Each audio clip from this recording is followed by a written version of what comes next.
Blessed be everyone. Welcome to my YouTube channel. Today we are talking about the 5 most common questions asked about Wiccan magic. So I'm going to go more specific today. So rather than just magic in general or witchcraft in general, I'm going to go more specific to Wicca. Before we do though, I'm Sandra from MysteryWitchSchool.com. I'm the author of Crafting Your Wiccan Path, using witchcraft, the practices of witchcraft, to connect to nature, spirit and magic. And there's a link in the description field below this video if you want to grab that book from Amazon. Also, if you are a magic practitioner, you're doing spell crafting and you're wanting to become better at it, or just know some more things to think and do with your time and with your research when it comes to doing magic, I have a free checklist. It's called the Spellcaster Checklist. It's a PDF and you can grab it free from my website. There's a link in the description field below this video. So let's jump to the 5 most common questions that people ask about Wiccan magic. And the first one is, how do Wiccans cast and perform a spell? Well, the answer to that is pretty much the same way as most witches do. We plan our spell, we have an intention, so we have something we want. We then plan how we're going to do the spell. So are we going to use any materials? What sort of spells are going to be? A candle spell, a sigil spell, any type of spell. And like Wiccans do just any type of magic the same as any other practitioner will. Often it's candle magic. We can be working with petition magic, so writing down a spell verse, for example, and then burning it on a candle, or putting a candle over top of it and letting the candle burn down over the petition. We use sigil magic, we can use planetary magic, all that kind of thing. But basically what we do is we use something anyway. We will use tools in our magic, unlike with law of attraction where you're just visualizing and imagining yourself already having the thing or being the thing. We do that too. It's a very important part of magic. But we also use other tools like herbs and maybe crystals and colors and lots of different things. So we know what the intention is. We have an idea of what that would feel like if we already had it and we were already living the wish fulfilled. Then we gather the materials that we would need and work with the lunar cycles and go ahead then and perform the spell at the most effective time of the moon. And most importantly, when we're doing the spell, we would be imagining that we are already experiencing the end result of that spell as if it has already happened, and then moving on from that once we've cast the spell, doing whatever it is that we do with the remains, depends on the spell, and then just getting on with life as if the spell has already happened. So there's a number of different spells out there, but we do it the same way that most people cast spells, and we just put in a few extra steps to what people who are doing law of attraction would do.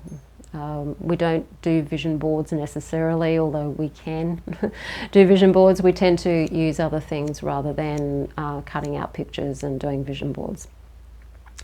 The other question is, or question number 2 is, are there specific tools or ingredients that are needed for spell work?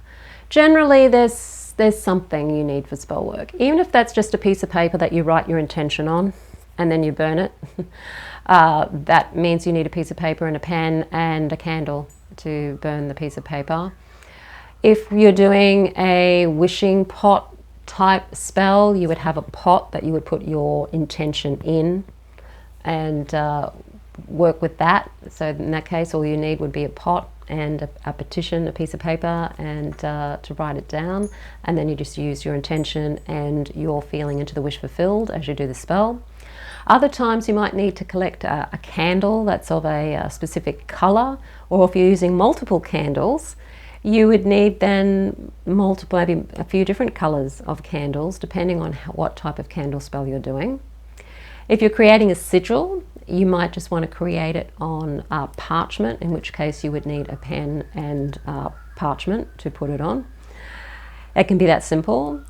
often we'll use herbs, so we might roll a candle in herbs, or we might roll the candle or anoint the candle with oil, so you may also need oils as well. And that's really all you need.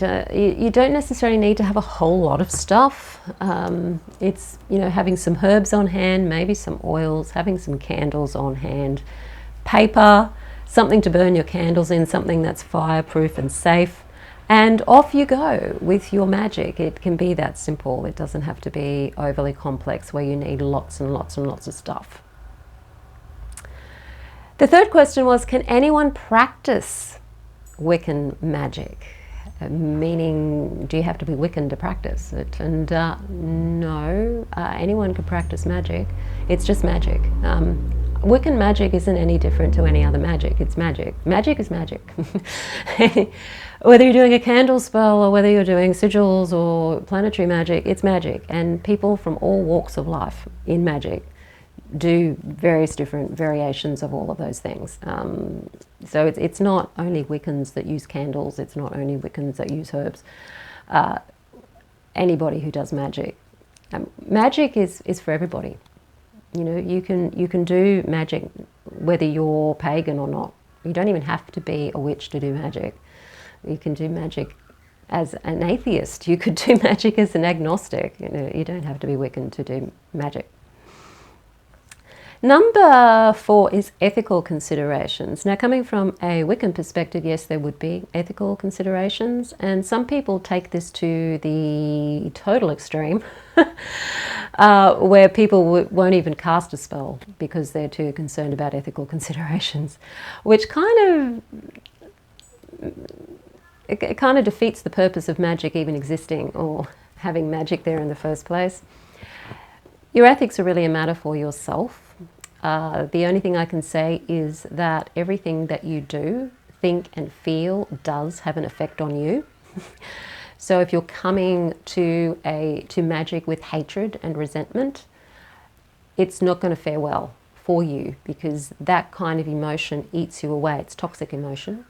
And doing magic, acting out of those emotions of resentment, revenge, and those toxic emotions, even though they're real and everybody experiences them, when you're doing magic from those emotions, you're really reinforcing them for yourself as well.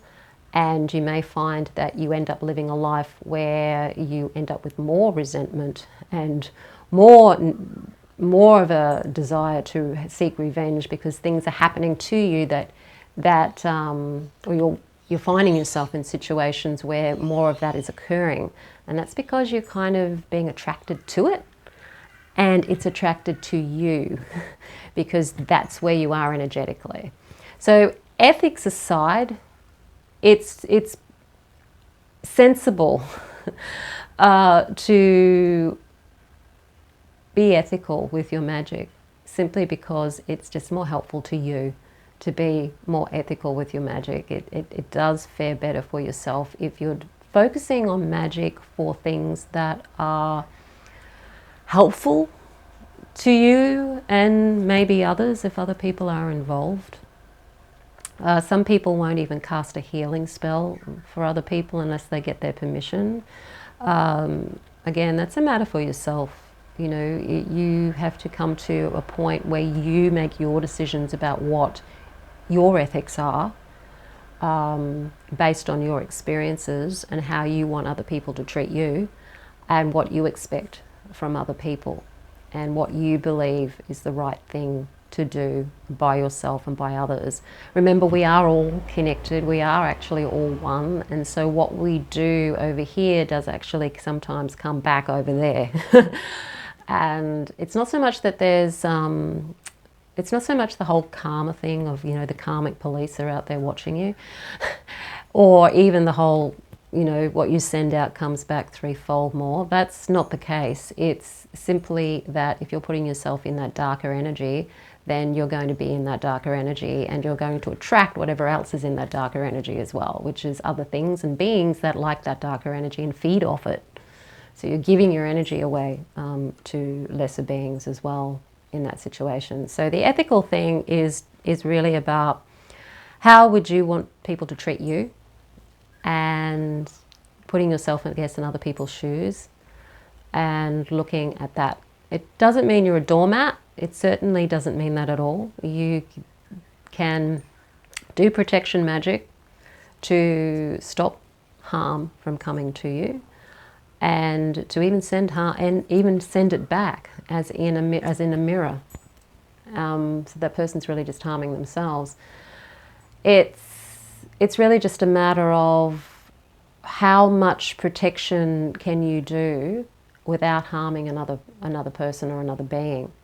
And a lot of the time there's a lot of protection you can do, a lot of it. So always try that first. The fifth is, how do Wiccans connect to deities during ritual? Not so much a magical question, more of a spiritual question, I guess, because we're doing, I guess for me, rituals more along the lines of Sabbats and full moon rites as opposed to magic rituals. But the way we connect to our deities is simply by asking them to be there with us. It's like we call it an invocation, although we're not invoking them within us. But it's not really an evocation either, in that we're asking for their presence there in, a physical manifestation. We're inviting them to come into the circle, essentially, and asking them to be present. It's very much an invitation, and it is just simply that. We ask the goddess Isis to come and attend this circle. I now invoke the god Osiris and ask him to please come and attend this circle. And it's up to them whether they do or whether they don't. It's that simple. You don't need big long spiels to invite them to come into your circle, especially if you've been working with them for a while. So they're the 5 most common questions that people ask about Wicca and magic, which is interesting.